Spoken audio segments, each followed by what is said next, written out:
বলেন আলহামদুলিল্লাহ। এর চেয়ে ভালো নিউজ কি হতে পারে? এখন আলহামদুলিল্লাহ পড়বেন না, পড়বেন কি হুজুরের ওয়াজের সময়? বলেন আলহামদুলিল্লাহ। একটা বিরাট সুখবর আজকে বাংলাদেশিদের জন্য আসছে বন্ধুরা। অন্তর্বর্তী সরকার নতুন একটা অধ্যাদেশ জারি করছে, সবগুলো বাদ দিয়ে দিয়েছে সরকার। বাদ দেওয়া সরকার শুধু দুইটা ব্যাপারে। ওই দিন যারা বিজয় ছিনিয়ে নিয়ে এসে তারাই আজ এখানে এসেছে। বিজয় ছিনিয়ে না নিয়ে এখান থেকে দেশের জনগণ ফিরে যাবে না, যাবে না।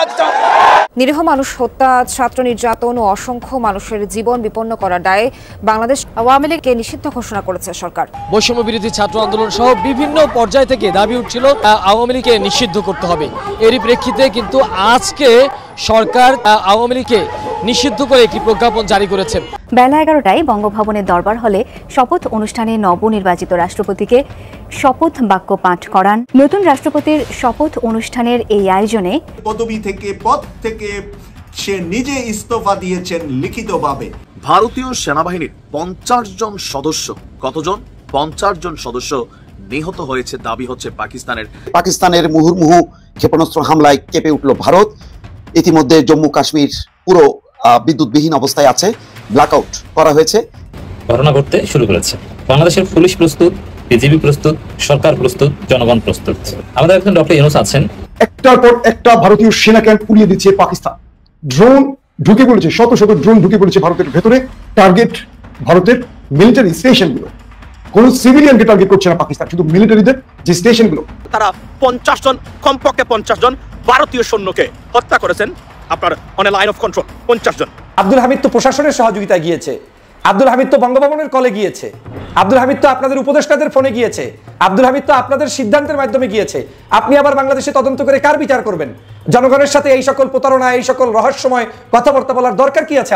আসসালামু আলাইকুম প্রিয় দর্শক বন্ধুরা, নতুন একটা ভিডিওতে জানাচ্ছি আপনাদের স্বাগতম। এই মাত্র পাওয়া তাজা এবং গরম খবর। আজকের এই ভিডিওটি কেমন হবে, কতটা গুরুত্বপূর্ণ, কতটা চাঞ্চল্যকর, ভিডিওর অংশ বিশেষ এবং শিরোনাম দেখে আপনারা ইতিমধ্যে বুঝে গেছেন কেমন হবে আজকের এই ভিডিওটি, কোন বিষয় নিয়ে আলোচনা করতে যাচ্ছি আজকের এই ভিডিওতে। আশা রাখবো আপনারা সম্পূর্ণ ভিডিওটি দেখে যাবেন, একটু স্কিপ করবেন না। সম্পূর্ণ ভিডিওটি দেখলে অনেক কিছু জানতে পারবেন এবং বুঝতে পারবেন। সম্মানিত দর্শক শ্রোতা, আমি আর বেশি কথা বলবো না, সরাসরি আপনাদের বিস্তারিত ভিডিওতে নিয়ে যাবো। তার আগে একটা রিকোয়েস্ট করবো আপনাদের কাছে, যারা এরকম ভিডিও দেখতে পছন্দ করেন এই চ্যানেলটি সাবস্ক্রাইব করে পাশে থাকা বেল আইকনটি বাজিয়ে রাখবেন। ইতিমধ্যে যারা সাবস্ক্রাইব করে দিয়েছেন তাদের জানাচ্ছি অসংখ্য ধন্যবাদ। প্রিয় দর্শক শ্রোতা, চলুন তাহলে এই ভিডিওতে একটু লাইক করে দিয়ে আমরা বিস্তারিত ভিডিওগুলো মোবাইলের স্ক্রিন থেকে ধারাবাহিকভাবে একের পর এক দেখে আসি। জনতার দাবি ছিল এই আওয়ামী লীগ সরকারের পতন ঘটিয়ে তাদেরকে নিষিদ্ধ করতে হবে। আজ এই দাবি শুধুমাত্র কোনো একটি দল বা কোনো ছাত্র জনতার কোনো অংশের নয়, এটি বাংলাদেশের সকল দেশপ্রেমিক জনতার দাবি। এখানে যারা এসেছে তাদের দলের পরিচয় বড় নয়, তারা বাংলাদেশ। এখানে যারা এসেছে তুমি কে আমি কে, বাংলাদেশ বাংলাদেশ। আজ বাংলাদেশ দাবি তুলেছে। বাংলাদেশ যখন দাবি তুলেছিল আওয়ামী লীগের পতন হতে হবে, আওয়ামী লীগের পতন শুধু হয় নাই, আওয়ামী লীগ গোষ্ঠী শুদ্ধ দেশ ছেড়ে পালিয়েছে। সেই পালানোর ধারাবাহিকতায় গতকালকে এবং তার আগের দিন পালানোর ধারাবাহিকতা তারা অব্যাহত রেখেছে। আমরা অত্যন্ত বিস্ময়ের সাথে লক্ষ্য করছি এই পালানোর সাথে তারা একটা অংশ সহযোগিতা করছে। আর আজ এখানে যখন আওয়ামী লীগ নিষিদ্ধের দাবি উঠেছে, কেউ কেউ এই গণতান্ত্রিক আন্দোলনকে দমিয়ে দেওয়ার জন্য ডানে বামে থেকে এখনো আমাদেরকে আটকে দেওয়ার অপচেষ্টা চালাচ্ছেন। এটা ভালো লক্ষণ নয়, এটা ভালো লক্ষণ নয়। আপনাদের মনে থাকা উচিত, জুলাই আগস্টে আপনাদের গুলি এবং বন্দুককে উপেক্ষা করে এই ছাত্র জনতা বিজয় ছিনিয়ে নিয়ে এসেছে। ওই দিন যারা বিজয় ছিনিয়ে নিয়ে এসে তারাই আজ এখানে এসেছে। বিজয় ছিনিয়ে না নিয়ে এখান থেকে দেশের জনগণ ফিরে যাবে না, যাবে না। আজ এখানে রাজনৈতিক দলের নেতা হিসাবে বাংলাদেশ জামাত ইসলামী আসে নাই। আমরা এসেছি এদেশের 18 কোটি জনগণের সকলের ঐক্যমতের ভিত্তিতে আমরা বাংলাদেশ আওয়ামী লীগের মতো গণহত্যাকারী একটা সংগঠনকে অতি সত্বর নিষিদ্ধ ঘোষণা করে এই ছাত্র জনতাকে নির্বিঘ্নে তার যার যার জায়গায় ফিরে যাওয়ার সুযোগ করে দিতে হবে। আমি খুব বিস্মিত হই, আমাদের কেউ কেউ বলেন এটি খুব স্পর্শকাতর জায়গা। আমি আমার ভাই বোনদের কাছে জিজ্ঞেস করতে চাই, এই যমুনার জায়গাটি যেমন স্পর্শকাতর, আমাদের বাংলাদেশের প্রত্যেকটি নাগরিককে স্পর্শকাতর না তারা স্বাভাবিক জীবন? প্রত্যেকটি মানুষ স্পর্শকাতর। মানুষের জীবনকে অনিরাপদ করে শুধু একটা ভবনকে নিরাপদ করা যথাযথ নয়। এজন্য অন্তর্বর্তীকালীন সরকার তৈরি করা হয় নাই। এটা ফ্যাসিস্ট সরকারের দায়িত্ব ছিল কোনো একটা ভবন পাহারা দিয়ে গোটা দেশকে অনিরাপদ করে ফেলা।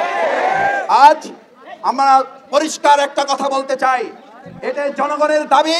জনগণের দাবির প্রেক্ষিতে আমরা আশা করব বর্তমান অন্তর্বর্তীকালীন সরকারকে যে ছাত্র জনতায় ক্ষমতায় বসিয়েছে, সেই ছাত্র জনতা দাবি তুলেছে অবশ্যই আওয়ামী লীগকে নিষিদ্ধ করতে হবে।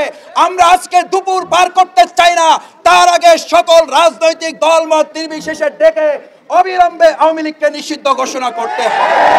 ভাই এবং বন্ধুগণ, আমার সম্মানিত শ্রমিক ছাত্র জনতা ভাই বোনেরা, আজ এখানে আমাদের ছোট বাচ্চারা আবার নেমে এসেছে। আমি সাংবাদিক ভাই বোনদের কাছে অনুরোধ করতে চাই, আমাদের ভাইয়েরা, আমাদের বোনেরা, আমাদের ছাত্র জনতা, আমাদের জুলাই যোদ্ধারা, আমাদের শহীদ পরিবার, আমাদের আহত বঙ্গুত্তরা এখনো যখন পুনর্বাসিত হয় নাই, তার আগে বিচার সংস্কার সম্পন্ন না করে আবার আরেকটা ঠুনকো নির্বাচন দিয়ে জাতির সাথে তামাশা করতে দেওয়া হবে। কারণ এরকম নির্বাচন আমাদের অবশ্যই প্রয়োজন, কিন্তু বিচার এবং সংস্কার ছাড়া জাতির প্রত্যাশিত নির্বাচন বাস্তবায়ন অসম্ভব।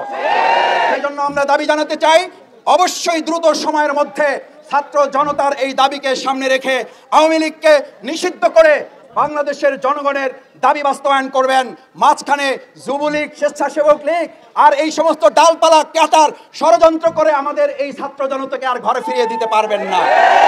নতুন আর কোনো প্রহসন করার প্রয়োজন নাই। প্রহসনের জন্য 8 মাস সময় এনাফ ইজ এনাফ। পরিষ্কার বলে যাই, আমরা ছাত্র জনতা যেখানে নেমেছি পরিষ্কার বাস্তবায়নের জন্য আওয়ামী লীগকে নিষিদ্ধই হচ্ছে এখন দেশের মানুষের 1 নম্বর প্রধান এবং সবচেয়ে মূল লক্ষ্য। এই লক্ষ্য থেকে অন্য কোনো দিকে আমাদের ডাইভার্ট করা যাবে না। আব্দুল হামিদ তো প্রশাসনের সহযোগিতায় গিয়েছে, আব্দুল হামিদ তো বঙ্গভবনের কলে গিয়েছে, আব্দুল হামিদ তো আপনাদের উপদেষ্টাদের ফোনে গিয়েছে, আব্দুল হামিদ তো আপনাদের সিদ্ধান্তের মাধ্যমে গিয়েছে। আপনি আবার বাংলাদেশে তদন্ত করে কার বিচার করবেন? জনগণের সাথে এই সকল প্রতারণা, এই সকল রহস্যময় কথাবার্তা বলার দরকার কি আছে আপনাদের? আপনারা জুলাই বিপ্লবটাকে ধ্বংস করে দিয়েছেন। বাংলাদেশের মানুষের চাহিদা কি সেটা আপনারা বুঝতে অক্ষম হয়েছেন। আপনারা আব্দুল হামিদকে বাংলাদেশ থেকে অন্য দেশে যাওয়ার সুযোগ করে দিয়ে এখন আবার বলছেন হামিদকে এই দেশ থেকে অন্য দেশে যাওয়ার সুযোগ যারা করে দিয়েছে তাদেরকে আইনের আওতায় আনবেন। আপনি আইনের আওতায় আনবেন বাংলাদেশের প্রেসিডেন্ট ভবনের কোনো একজন নির্দেশদাতাকে, আপনি আইনের আওতায় আনবেন আপনি আপনার নিজেকে, আপনি আইনের আওতায় আনবেন আপনি আপনার উপদেষ্টা মণ্ডলীদেরকে। কি সব কথা বলে, কি আজগুবি মন্তব্য করছেন আপনারা। একজন সাবেক প্রেসিডেন্ট বাংলাদেশ থেকে যাচ্ছে, এটা আবার আপনাকে তদন্ত করে তারপরে নিশ্চিত হতে হবে কে অর্ডার দিয়েছে কে দেয়নি। আহাম্মক মনে করেছেন আমাদেরকে। বাংলাদেশের মানুষ কি কিছুই বোঝে না? গরু ছাগল মনে করছেন তাদেরকে, যে যা খাওয়াবেন তাই খাবে। এটা কোনো সাধারণ নাগরিক নয়, এটা কোনো ছাত্রলীগের ওয়ার্ড পর্যায়ের কর্মী নয় যে কিভাবে পালিয়ে গিয়েছে আপনি তদন্ত করবেন। বাংলাদেশের সর্বোচ্চ এই আওয়ামী লীগের আমলে সবচেয়ে বেশি সময় ধরে যেই ব্যক্তি প্রেসিডেন্ট ছিলেন সেই আব্দুল হামিদ, একজন যিনি খুনের আসামি, তিনি পালিয়ে গিয়েছেন। আর আপনি বলছেন কারা পালিয়ে গিয়েছে, কিভাবে পালিয়ে গিয়েছে, এর প্রত্যেককে আইনের আওতায় আনা হবে। আপনি কাকে আইনের আওতায় আনবেন? ধান্দাবাজির একটা সীমানা থাকা দরকার। বাংলাদেশের জনগণের সাথে প্রতারণার একটা সীমানা থাকা দরকার। জনগণ 2000 মানুষের রক্তের বিনিময়ে জুলাই বিপ্লব সাধিত করেছে। এখন পর্যন্ত 50,000-এর অধিক মানুষ আহত, যাদের চিকিৎসা হচ্ছে না ঠিক মতো। আর আপনি বলছেন যে আব্দুল হামিদ কিভাবে পালিয়ে গেল সেটা দেখা হবে, তদন্ত করে আইনের আওতায় আনা হবে। কাকে আনবেন? কোন অফিসারকে আনবেন? সাধারণ একজন পুলিশ অফিসারকে আপনি এক স্থান থেকে আরেক স্থানে আপনি তদন্ত করে তাকে আরেক জায়গায় আপনি কি বলে পাঠিয়ে দিলেই কি আপনার বিচার হয়ে গেল? আব্দুল হামিদ যাওয়ার পরে আপনি এখন নতুন করে শুরু করবেন, 2-1জনকে অভিযান করে তারপরে গ্রেপ্তার করবেন, তাতেই হয়ে গেল? আমি আজকের সকালের ভিডিওতে বলেছিলাম যে আব্দুল হামিদকে পাঠানোর আগে আপনাদেরকে দেখা উচিত ছিল বাংলাদেশের যেই মানুষগুলোর উপরে জুলুম হয়েছে, অত্যাচার হয়েছে, নির্যাতন হয়েছে, দেশনেত্রী বেগম খালেদা জিয়ার উপরে হয়েছে, জামাতের নেতৃবৃন্দের উপরে হয়েছে, চরমনের পীরের উপরে হয়েছে, বাংলাদেশের সমগ্র রাজনৈতিক দল এক্সেপ্ট আওয়ামী লীগ সবার উপরে জুলুম হয়েছে। সেই সময় আপনাদের বিচার বিভাগ কোথায় ছিল? সামান্য চিকিৎসার জন্য যেতে পারে নাই বিদেশে। ডক্টর মোহাম্মদ ইউনূস আজকের প্রধান উপদেষ্টা, তিনি পর্যন্ত ওই নিচতলা থেকে 6 তলা 7 তলা 10 তলা পর্যন্ত বিচারের জন্য হেঁটে হেঁটে উঠতে হতো, তারপরে লোহার খেঁচার ভিতরে ঢুকে তারপরে মামলার হাজিরা দিতে হয়েছে। এগুলো থেকে আপনাদের শিক্ষা হয়নি? শিক্ষা এজন্যই হয় না কারণ জুলাই বিপ্লবের আপনারা অংশীদার না। শিক্ষা এজন্যই হয় না আপনি রক্ত দেন নাই, আপনার আত্মীয় রক্ত দেয় নাই। শিক্ষা এজন্যই হয় না যে আপনি এখন পর্যন্ত গত 16 বছরে কোনো আওয়ামী লীগের জুলুম অত্যাচারের শিকার ছিলেন না। স্বরাষ্ট্র উপদেষ্টা কি করে এখন বলছেন যে এখন আইনের আওতায় আনার জন্য আপনারা চেষ্টা চালিয়ে যাবেন? আপনার আইনের আওতায় এই দেশে যদি আনতে হয় তাহলে তো আপনার এই উপদেষ্টা পরিষদ, বঙ্গভবন থেকে শুরু করে সবাইকে আপনার আইনের আওতায় আনতে হবে। একজন রাষ্ট্রপতি চলে যাচ্ছে, আপনারা খবরও রাখেন না, আপনি জানেনও না, জানবেন কি? আপনারাই তো এটা করে দিয়েছেন। আপনার অনুমতি ছাড়া, স্বরাষ্ট্রমন্ত্রী উপদেষ্টার অনুমতি ছাড়া, আইন উপদেষ্টার অনুমতি ছাড়া, একজন বঙ্গভবনের অনুমতি ছাড়া এরকম একজন রাষ্ট্রপতি তিনি যেতে পারেন? একজন রাষ্ট্রপতি তিনি চিকিৎসা নিতে গেলে পর্যন্ত, বাসায় থাকলে পর্যন্ত তার সমগ্র তথ্য এই রাষ্ট্রের প্রত্যেকের কাছে আছে। তিনি মৃত্যুর আগ পর্যন্ত আপনাদের হাই সিকিউরিটির ভিতরে আছে। তো যেই লোকটি সিকিউরিটির মধ্যে 24 ঘন্টা চলাফেরা করছে তাকে আপনার এয়ারপোর্ট থেকে বিদায় দিচ্ছেন আর বলছেন আমরা কারা বিদায় দিয়েছে জানি না, তাদেরকে বিচারের আওতায় আনবেন। এই সকল তামাশা বন্ধ করা উচিত, এই সকল ধৃষ্টতাপূর্ণ আচরণ বন্ধ করা উচিত। জনগণের মধ্যে নতুন করে আমার মনে হচ্ছে যে একটি দেশ একটু ঠান্ডা ছিল, পরিস্থিতি একটু সুষ্ঠু ধারায় যাওয়া দরকার ছিল, সেটার মধ্যে আবার কার কোন কারণে ষড়যন্ত্রের অংশ হিসেবে এই আব্দুল হামিদকে আপনারা এখন আবার দেশ ত্যাগ করালেন। এভাবে করে আওয়ামী লীগের সব খনিগুলো দেশ থেকে পালিয়েছে, কাউকে দেশ ত্যাগ করানো হচ্ছে, কাউকে আরামায়েশে এখনো থাকার সুযোগ করে দেওয়া হচ্ছে, অথচ জুলাই বিপ্লবের পরে প্রত্যেককে গ্রেপ্তার করে আইনের আওতায় আনা উচিত ছিল। এখন পর্যন্ত আওয়ামী লীগের সেই সময়ের যত ধরনের অপরাধী কাউকে সঠিকভাবে গ্রেপ্তার করা হয় নাই। কিছু মানুষকে নামকা অস্তে গ্রেপ্তার করা হয়েছে, তার মধ্যে অনেকে আছে বয়স হয়ে গিয়েছে, হাঁটতে পারে না, চলতে পারে না, অনেকে আছে আওয়ামী লীগ করে কিন্তু অপরাধের মাত্রাটা ওই ওবায়দুল কাদের ষষ্ঠ পররাষ্ট্র মন্ত্রীদের মতো, শেখ হাসিনার মতো হয়তো নেই। তাদেরকে ঢুকিয়েছে কেন জানেন? শুধু আই ওয়াশ করার জন্য, আপনাদেরকে দেখানোর জন্য মূলত তাদেরকে ঢুকিয়েছে। তাদেরকে বিচারের জায়গায় গেলে তারা মাপ পেয়ে যাবে, আর অপরাধীগুলোকে যারা মাপ পাবে না তাদেরকে দেশ ত্যাগ করানো হয়েছে কৌশলে। পাকিস্তানের মুহুর্মুহু ক্ষেপণাস্ত্র হামলায় কেঁপে উঠল ভারত। ইতিমধ্যে জম্মু কাশ্মীর পুরো বিদ্যুৎবিহীন অবস্থায় আছে, ব্ল্যাকআউট করা হয়েছে। পাকিস্তানের আক্রমণ ঠেকানোর জন্য ভারত সম্ভাব্য সবকিছু করেছে, কিন্তু তারপরও হামলা ঠেকানো সম্ভব হয়নি। রীতিমতো কেঁপে উঠেছে, মানে একের পর এক বিস্ফোরণের শব্দে। ভারত যেমন পাকিস্তানে একেবারে মধ্যরাতে রাত 1টার পর হামলা করেছে, পাকিস্তান কিন্তু ভারতের এই হামলাটা বলতে গেলে 10টা 11টা ঠিক এই সময়, অর্থাৎ ঘুমন্ত মানুষের উপর হামলা করেছে এটা বলা যাবে না।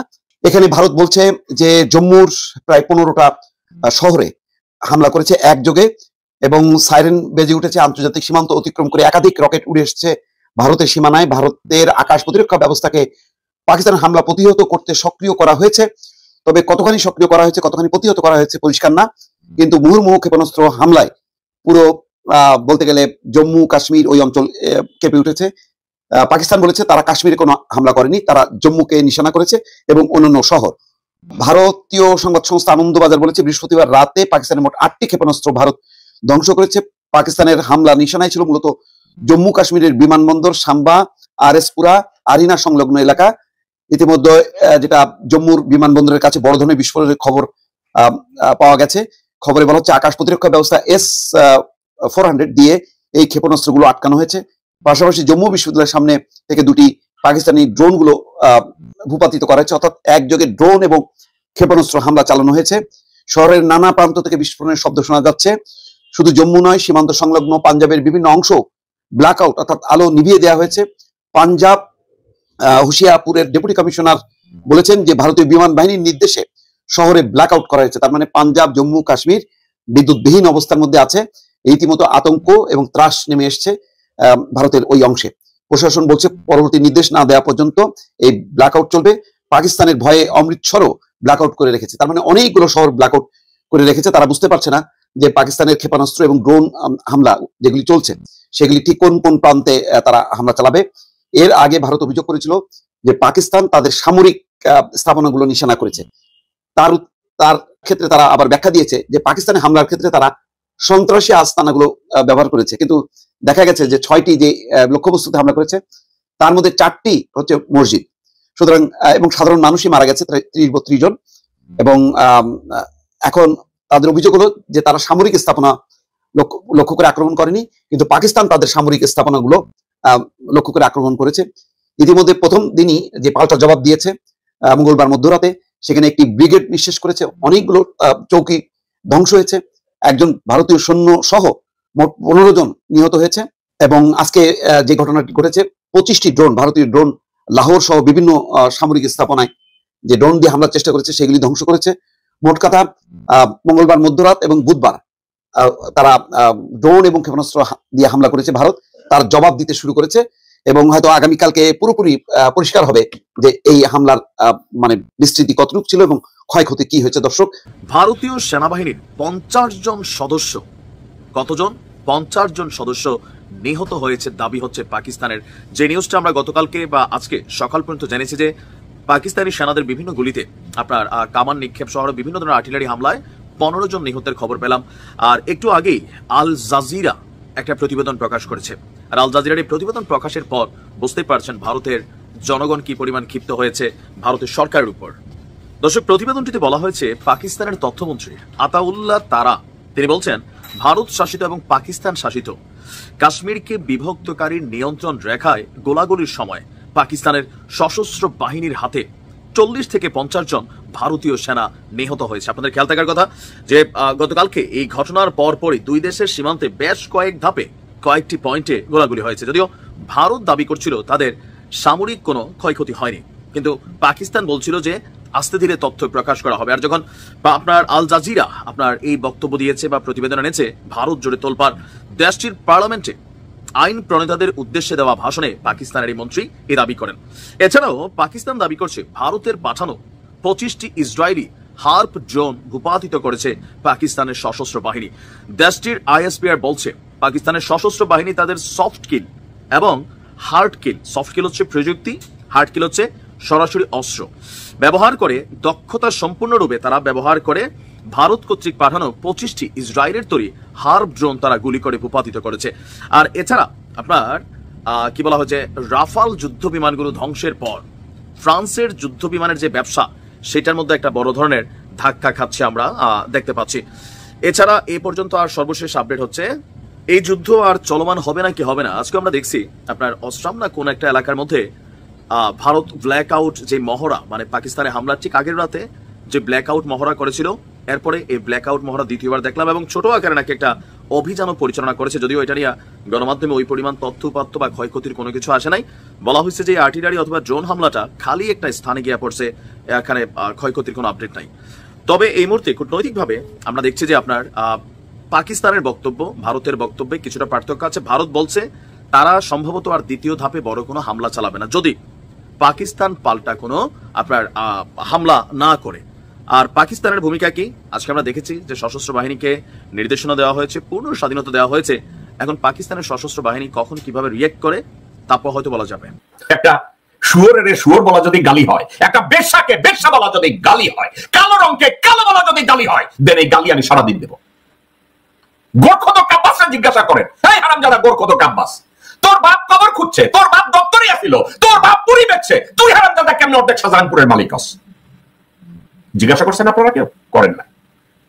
আমার নিজের দাবি করে সে মুক্তিযোদ্ধা, তারে আপনারা কেউ জিজ্ঞাসা করছেন কোন সেক্টরে যুদ্ধ করছে, কোন সেক্টরে কার আন্ডারে চুক্তি করছে, যুদ্ধ করছে, কার আন্ডারে যুদ্ধ করে বাংলাদেশ স্বাধীন করছে, কোন সেক্টরের কোন জায়গায় ও কোন রাইফেল চালাইতে জানছে, ও একটা জিনিস চালাইতে জানে, বাংলাদেশের বানোয়াট বাংলাদেশি হ্যান্ডমেড পিস্তল আছে না, ওইটা চালাইতে জানে। কারণ ওইটা দিয়ে শাহজাহানপুর, তারপরে ওই যে কমলাপুর রেল স্টেশনের ওইখানে যে ওভারব্রিজ আছে, ওইখানে দাঁড়ায় দাঁড়ায় ডাকাতি করতো লোকজন নিয়ে। আমি মির্জা আব্বাস গোরখদক আব্বাসের কথা কইতেছি। আমি যদি ভুলে আব্বাসের নামের সাথে মির্জা বইরা ফেলাই, আমারে মাফ করবেন। আমি যদি মির্জা আব্বাসের নামের আগে যদি আমি কখনো মির্জা শব্দটা যোগ করি, সেটা হবে বাই মিস্টেক। আব্বাসের নাম, অরিজিনাল নাম গোরখদক আব্বাস। ওর বাপের বংশ পরিচয় হয়েছে গোরখদক, তার ছেলে আব্বাস। মির্জাটা লাগাইয়া লইছে। একজন এমপি আসিল না, এই ধরনের কাজকর্ম বহু করে এরা, নিজেকে একটু এলিট বানাইতে চায়, যার জন্য গোরখদক থেকে মির্জা লাগাই দিছে। আবার এই যে মুক্তিযোদ্ধা লাগাইছে, নিজের বীর মুক্তিযোদ্ধা দাবি করে। জিজ্ঞাসা করছেন কোন জায়গায় যুদ্ধ করছে, কোন জায়গায় যুদ্ধ করছে? এটা যদি দেখে তাহলে হয়তো সোনা দিয়া দৌলত দিয়া ক্যালকাটার কোনো জায়গায় যাইয়া কোনো প্রস্টিটিউটে বসে আসিল, চিতে আসিল। এরও কোনো মুক্তিযুদ্ধের রেকর্ড নেই, মির্জা ফখরুল ইসলামের যুদ্ধের কোনো রেকর্ড নেই। এরা হাওয়ামে উঠতে যায়। আওয়ামী লীগ নিষিদ্ধ করার জন্য বেশ কিছু মানুষ রাস্তায় নেমে এসেছেন, অনেকেই যোগ দিচ্ছেন সেখানে। গভীর রাতে এই ভিডিওটা যখন রেকর্ড করছি, তখনও তেমন কোনো সিদ্ধান্ত আসেনি সরকারের দিক থেকে। সরকারের দিক থেকে একটা সিদ্ধান্তের কথা প্রাথমিকভাবে জানানো হয়েছিল, কিন্তু সেটা খুব বেশি কার্যকর হয়েছে বলা যাবে না। আসবো সেই জায়গায়। ঘটনাটা খুব হঠাৎ করে ঘটেছে তা না, দীর্ঘদিন থেকে, বিশেষ করে এনসিপি, আমরা দেখেছি, শুধু এনসিপি না, ইনফ্যাক্ট আর আগে যে দুটো সংগঠন হিসেবে ছিলেন, বৈষম্য বিরোধী ছাত্র আন্দোলন এবং জাতীয় নাগরিক কমিটি, তারা আওয়ামী লীগ নিষিদ্ধের দাবি জানিয়ে আসছিলেন। এবং এটা একটা পপুলার দাবি আমাদের সমাজে পপুলার, মানে সব শ্রেণী পেশার মানুষের এক ধরনের এন্ডোর্সমেন্ট আছে। তারা চান না আওয়ামী লীগ আর এক্সিস্ট করুক, কারণ আওয়ামী লীগ গত 15 বছরে যা যা করেছে তার প্রতিক্রিয়ায় তারা এটা চান। এবং অনেকে যে আর্গুমেন্টটা দেন, এটা খুব ভুল না, যে আওয়ামী লীগ একটা রাজনৈতিক দল, তাহলে তার রাজনীতি করার অধিকার কেন থাকবে? কেউ কেউ আওয়ামী লীগকে ফ্যাসিস্ট বলেন, ফ্যাসিস্ট হলেও এক ধরনের রাজনীতি আছে। আমি আওয়ামী লীগের ফ্যাসিস্ট রাজনীতিও ছিল বলে মনে করি না, বিশেষ করে 2018 পর থেকে। ওটা জাস্ট একটা ক্রিমিনাল নেক্সাস, একটা মাফিয়া নেক্সাস ছিল, এটা একটা মাফিয়া স্টেট কায়েম করেছিল। যাই হোক, তারপরও আওয়ামী লীগ নিষিদ্ধ করা হবে কি হবে না এটা নিয়ে দীর্ঘদিন ধরে ডিবেট চলেছে এবং সরকারের অ্যাটিটিউডে মনে হয়েছে আওয়ামী লীগকে সরকার নিষিদ্ধ করতে চায় না। হঠাৎ যে ঘটনাটা ঘটলো, আওয়ামী লীগের প্রেসিডেন্ট জনাব আব্দুল হামিদ দেশ ছেড়েছেন এবং তার মতো ব্যক্তির দেশ ছাড়া মানে একেবারে কোনো রকম কোনো দ্বিধা ছাড়াই বলা যায় সর্বোচ্চ পর্যায়ের সিদ্ধান্তে, মানে ডক্টর ইউনূস এটা জানতেন এবং তিনি এন্ডোর্স করেছেন, তাই তিনি দেশ ছাড়তে পেরেছেন। এর মধ্যে কোনো যদি কিন্তু নেই, যদিও সরকার এটাকে ভিন্নভাবে দেখানোর জন্য নাটক সাজানোর চেষ্টা করছে, এগুলো ফালতু কথা। ডক্টর ইউনূসের, আমি আবারও বলছি, ডক্টর ইউনূসের সরাসরি নির্দেশনা ছাড়া, অনুমতি ছাড়া, এন্ডোর্সমেন্ট ছাড়া এই ঘটনা ঘটতে পারে না, কোনো রকমভাবেই পারে না। ফলে সেই ঘটনাটা তীব্র ক্ষুব্ধতা তৈরি করেছে এবং আমরা দেখলাম রাতের বেলা হঠাৎ জনাব হাসনাত আব্দুল্লাহ যমুনায় যাচ্ছেন, মানে যেখানে আমাদের প্রধান উপদেষ্টা থাকেন তার বাসভবনে, এবং আরও কয়েকটা সংগঠন প্রাথমিকভাবে তারা বলেছেন, এটা ঠিক শুরুতে এনসিপির প্রোগ্রাম ছিল না, যদি পরবর্তীতে জনাব রাহিদ ইসলাম এনসিপির যিনি আহ্বায়ক তিনি তাদের টপ লিডারদেরকে নিয়ে সেখানে যোগ দিয়েছেন। আরও অনেকেই যাচ্ছেন, আরও বিভিন্ন সংগঠন ব্যক্তি ওখানে যেতে শুরু করেছেন সকালবেলা। যদি তাদেরকে ছত্রভঙ্গ করা না হয়, আমি ধারণা করি তাদেরকে ছত্রভঙ্গ করা হবে না, অথবা দাবি মেনে না নেওয়া হয়, তাহলে এখানে আরও অনেক মানুষ এসে যুক্ত হবেন, সেই সম্ভাবনা দেখা দিয়েছে। আমরা আসবো সেই জায়গায়, কিন্তু তার আগে একটা দুটো কথা একটু বলে রাখা ভালো। মানে অত্যন্ত সেন্সিটিভ একটা জায়গা প্রধান উপদেষ্টার বাসভবন, সেখানে এই ধরনের একটা জমায়েত হতে পারা, জমায়েত হতে দেয়া, হোক সেটা জনাব হাসনাত আব্দুল্লাহ, হোক সেটা এই গণ অভ্যুত্থানের সবচেয়ে গুরুত্বপূর্ণ মানুষদের কয়েকজন, কিন্তু এটা কোনোভাবেই সঠিক হয়েছে বলে আমি মনে করি না। কারণ এই জমায়েতে যে কেউ এসে হাজির হতে পারে, যে কেউ এসে এখানে মিলে যেতে পারে, যে কেউ এখানে একটা নাশকতা করার সম্ভাবনা তৈরি হতে পারে। প্রধান উপদেষ্টার বাড়ির আশপাশে যদি কোনো আইন এবং নিয়ম থাকে, সেটা প্রত্যেকের জন্য পালনীয় হওয়া উচিত। তাদের প্রতি এখানে যে ধরনের ছাড় দেওয়া হয়েছে এটা একেবারে ভুল হয়েছে, অন্যায় হয়েছে, এটা নিয়ে আমি কোনো রকম দ্বিধা রাখতে চাই না এটা বলতে। দ্বিতীয় যে কথাটা, সেটা হলো ওখানে স্লোগান হচ্ছিল এবং খুবই মর্মান্তিক একটা ব্যাপার দেখা গেছে, সেটা হলো আওয়ামী লীগ ধর এবং জবাই কর। এটা নিয়ে অনেকে বিতর্কে জড়িয়ে পড়েছেন। আমি দু তিনটা ভিডিও ক্লিপ শুনলাম, তার মধ্যে ধরে ধরে জেলে ভরো যেমন আছে, একই সাথে কেউ কেউ জবাই করো বলছেন। ইয়াস, শাহবাগে যখন শিবির ধরে জবাই করার আলাপ হয়েছিল তখন আমরা এটা নিয়ে তীব্র প্রতিবাদ করেছিলাম, রাইটলি। ঠিক একই রকমভাবে আমাদের আওয়ামী লীগকে জবাই করতে হবে ধরে ধরে, এই স্লোগানও দেওয়া যাবে না। কেউ কেউ বলবেন এই স্লোগানগুলো এক ধরনের মেঠো ব্যাপার, না, এটা করা যাবে না, কিন্তু এটা হয়েছে। আমরা আস্তে আস্তে আওয়ামী লীগের চরিত্র অনেক ক্ষেত্রেই ধারণ করছি কিনা সেই আলাপে তুলতে হবে। যাই হোক, এই ঘটনার প্রেক্ষাপটে জনাব আসিফ মাহমুদ সজীব ভুঁইয়া যুবলীগ এবং স্বেচ্ছাসেবক লীগ নিষিদ্ধ করা হবে এরকম একটা স্টেটাস দিয়েছেন, যেটা থেকে মিডিয়াগুলো নিউজ করেছে, তারা নাকি এই প্রসেসটা চালাচ্ছিলেনই। তাহলে আসলে আমরা একটা প্রশ্ন করতে পারি, এই নাটক কেন? আমি এর আগে ছাত্রলীগ যখন নিষিদ্ধ করা হয়েছিল এক্সিকিউটিভ অর্ডারে, তখন আমি একটা কথা বলেছিলাম, সেটা আমি আবার একটু বলতে চাই। ইনফ্যাক্ট আমি একটা কলাম লিখেছিলাম, আওয়ামী লীগ যখন ক্ষমতায় ছিল তখন ছাত্রলীগ নানান সময় এরকম নানান অপকর্মে জড়াতো। সবাই খুব ছাত্রলীগকে খারাপ বলতো, এবং শুরুর দিকে 8 সালে ক্ষমতায় আসার পর শেখ হাসিনা একবার গোস্বা করে তাদের কি ধরনের যে একটা সম্মানজনক পদ ছিল সেটা থেকে রিজাইনও করেছিলেন, ভাব দেখিয়েছিলেন। তখন আমার হেডলাইন ছিল এরকম যে ছাত্রলীগ হচ্ছে চাঁদ, তার নিজের কোনো আলো নেই। মানে ছাত্রলীগ কি নিজে কোনো স্বাধীন সংগঠন? তার যে হ্যাডাম তৈরি হয়েছিল মানুষকে পেটানোর, খুন করার, জাতা করার, সেটা কোত্থেকে এসেছিল? সেই ক্ষমতার উৎসকে। ইয়াস, চাঁদ যেমন নিজের আলো নেই, সূর্যের আলোয় আলোকিত হয়, ছাত্রলীগ আলোকিত হয়েছিল তো আওয়ামী লীগের আলোতে। আওয়ামী লীগ চেয়েছিল বলে ছাত্রলীগ ওই রকম হয়েছিল। একই কথা প্রযোজ্য যুবলীগ এবং স্বেচ্ছাসেবক লীগের দিকে। এগুলো নিষিদ্ধ করে কি হবে? এগুলোরও কি নিজের আলো ছিল না? প্রত্যেকটাই আওয়ামী লীগের শাখা প্রশাখা। সো শাখা প্রশাখা নিয়ে আমার খুব রাগ আছে, ক্ষোভ আছে, গোস্বা আছে।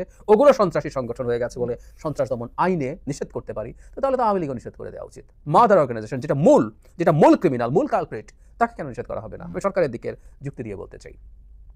তাহলে কি ব্যাপারটা এরকম দাঁড়ালো যে সরকার লোকজনের নানান রকম চাপ তৈরি হচ্ছে, তাই একবার ছাত্রলীগকে নিষিদ্ধ করে একটু প্রবোধ দেওয়ার চেষ্টা করেছে, এখন আরো দুটোকে করে আরেকটু প্রবোধ দেওয়ার চেষ্টা করবে? তার মানে তো সরকার আসলে তার নীতিটাই ঠিক করতে পারেনি। সরকার যদি মনে করে আওয়ামী লীগ থাকবে, আমি তার আচরণের কথা বলছি, জনগণ কি চাইছে ডিফারেন্ট ডিবেট। সরকার যদি মনে করে আওয়ামী লীগ থাকবে, তাহলে আওয়ামী লীগ থাকবে আওয়ামী লীগের সব অঙ্গ সংগঠন, সহযোগী সংগঠন সহ। আর যদি মনে করে থাকবে না, তাহলে আওয়ামী লীগই থাকবে না। এইসব শাখা প্রশাখা ছাটার কিছু নেই। আমরা দেখছি এনসিপি দীর্ঘদিন থেকে আওয়ামী লীগ নিষিদ্ধের দাবি নিয়ে মাঠে আছেন, কঠোরভাবে আছেন। আমি একাধিকবার বলেছি তারা দুটো ইস্যুকে দুটো শ্রেণী পেশার মানুষের জন্য পলিটিক্যাল ইস্যুতে পরিণত করেছেন। একটা সংস্কারটা তাদের যে শিক্ষিত মধ্যবিত্ত শ্রেণী তাদের জন্য, এবং আরেকটা যেটা আওয়ামী লীগ নিষিদ্ধকরণ, এটা আবার খুবই ওয়াইড, একেবারে তৃণমূলের মানুষ থেকে শুরু করে, সবচেয়ে দরিদ্র মানুষ থেকে শুরু করে, সবচেয়ে সচেতন, সবচেয়ে ধনী, বিভিন্ন দিকে এলিটরাও যারা আছেন তাদের মধ্যে এটার খুব বড় অ্যাপিল আছে, তো তারা সেটা করছেন। এর বাইরে আসলে অন্যরা যে খুব অমত আছে তা না। আমি সম্প্রতি বিএনপির স্থায়ী কমিটির সদস্য যারা সালাউদ্দিন আহমেদ, খুবই প্রভাবশালী মানুষ, তার একটা ইন্টারভিউতে দেখলাম তাদেরও তেমন কোনো দ্বিমত নেই আওয়ামী লীগ নিষিদ্ধ করার ব্যাপারে। যদি সবার এক ধরনের কনসেনসাস হয় তাহলে হতে পারে। তাই যদি হয়ে থাকে, সরকার কেন তাহলে এই নাটক করছে? একবার এটা একবার ওটা, চাপ দিলে ওটা, চাপ না দিলে সেটা, এসব হবে। এর জবাব আমাদের সরকারের কাছ থেকে চাইতে হবে। সরকার আসলে আওয়ামী লীগকে নিষিদ্ধ করবে না, এবং সরকার যেটা জানিয়ে দিয়েছে বহুবার যে আওয়ামী লীগ নিষিদ্ধ হচ্ছে না, যদি আবার কিন্তু লাগিয়ে একটা কথা সর্বশেষ ডক্টর ইউনূস বলেছেন। এখন আমাদের এই জিনিসটা আবার একটু আলাপ করতে হবে যে হঠাৎ করে আবার তাহলে এতটা তোড়জোড় কেন কিছু মানুষের আওয়ামী লীগ নিষিদ্ধ করা নিয়ে? আমরা সাম্প্রতিক সময় দেখতে পাচ্ছি যে সরকারের মধ্যে ছাত্র উপদেষ্টাদের তেমন কোনো প্রভাব নেই। বাইরে থাকা যে ছাত্ররা আছেন, এনসিপিতে গেছেন বা অন্যান্য সংগঠনে গেছেন, বিশেষ করে এনসিপির সাথে যারা আছেন বা এখনো বৈষম্য বিরোধী ছাত্র আন্দোলনে যারা রয়ে গেছেন, তাদের নানা অনিয়মের কথা সামনে আসছে। মানুষের তাদের প্রতি সেই আগের ইমোশনটা আর কাজ করছে না। তারা আগে যতটুকু কর্তৃত্ব দেখাতে পারছিলেন, সেই কর্তৃত্ব এখন আর তাদের আছে বলে মনে হয় না। এই প্রেক্ষাপটে আমি মনে করি তারা সেই কর্তৃত্বটা ফিরে পেতে চাইছেন। সেই কারণে তারা আবার একটা ইস্যু নিয়ে নামলেন। তারা বহু কিছুতে আসলে এর আগে পদক্ষেপ নিতে গিয়ে সফল হয়ে উঠতে পারেননি। আমরা মনে করব তখন রাজনৈতিক দল হয়নি, প্রেসিডেন্ট চুপ্পুকে সরাও, সংস্কৃতি উপদেষ্টাকে সরাও, তারপরে শিল্পকলা একাডেমির মহাপরিচালককে সরাও, এরকম নানান কিছু, সেনাপ্রধানকে সরাও, কোনো কিছু করেই কিছু করা যাচ্ছিল না। সেকেন্ড রিপাবলিক ঘোষণা করো, সংবিধান স্থগিত করো, প্রায় সব ক্ষেত্রে তাদের ফেইলিয়ার ছিল। ফলে এটাকে তারা ধরছেন, এবং এটা এমন একটা ইস্যু, এটার খুব কঠোর বিরোধিতা আসলে কেউ চাইলেও করতে পারবে না। সো তারা তাদের কর্তৃত্ব ফিরে পেতে চাইছেন। এটা শুধু এনসিপি বা সাথে আরো কয়েকটা সংগঠন না, এর সাথে বাইরে থেকে তাদেরকে পরিচালিত করেন বা প্রভাবিত করেন বলে ধারণা হয় এরকম কিছু ব্যক্তি এবং গোষ্ঠীরও প্ররোচনা দীর্ঘদিন থেকে এটার প্রতি আছে। তারাও তাদের খানিকটা কর্তৃত্ব দেখতে চান। তারা অনেক কিছু করতে চেয়েছিলেন, অনেক কিছু ঘটাতে চেয়েছিলেন, এবং প্রায় সব ক্ষেত্রেই ফেল করেছেন। ফলে যেটা দাঁড়ালো, এখন তারা এটার মাধ্যমে তাদের কিছুটা বা খানিকটা কর্তৃত্ব আছে সেটা দেখানোর চেষ্টা করছে। সেই কারণেই এই চাপ দেয়া। সময় বলবে কি হবে, এবং এই আলাপটা আমাদের সমাজে আরো বিস্তারিতভাবে হওয়া দরকার। নিজেও আমি এটা নিয়ে কথা বলবো আশা করছি। সেটা হলো আওয়ামী লীগ কি এভাবে নিষিদ্ধ করে দেওয়াটা খুব ভালো হবে, সেই আলাপটা করা দরকার আছে। যদিও এক্সিকিউটিভ অর্ডারে চাইলে রাতের মধ্যেই করা যাবে, কিন্তু আমরা দেখলাম জনাব হাসনাত আব্দুল্লাহ যেটা বলছেন, সেক্ষেত্রে তিনি যে এক্সিকিউটিভ অর্ডারই করতে হবে তার একটা রোড ম্যাপের মতো চাইছেন, এবং সেটার এক ধরনের রেসপন্স আমরা দেখি। জনাব মাহফুজ আলম একটা স্ট্যাটাসে বলছেন, দল হিসাবে লীগের বিচারের প্রভিশন যুক্ত করা হবে, ফ্যাসিস্ট লীগের বিচার হবেই, বিচার কাজ ত্বরান্বিত করতে ট্রাইব্যুনাল 2 গঠিত হচ্ছে। তার মানে এটা হচ্ছে আইসিটি যে আইন আছে তাতে তারা আওয়ামী লীগকে বা দলকে নিষিদ্ধ করার ধারা আবার যুক্ত করবেন বলছেন।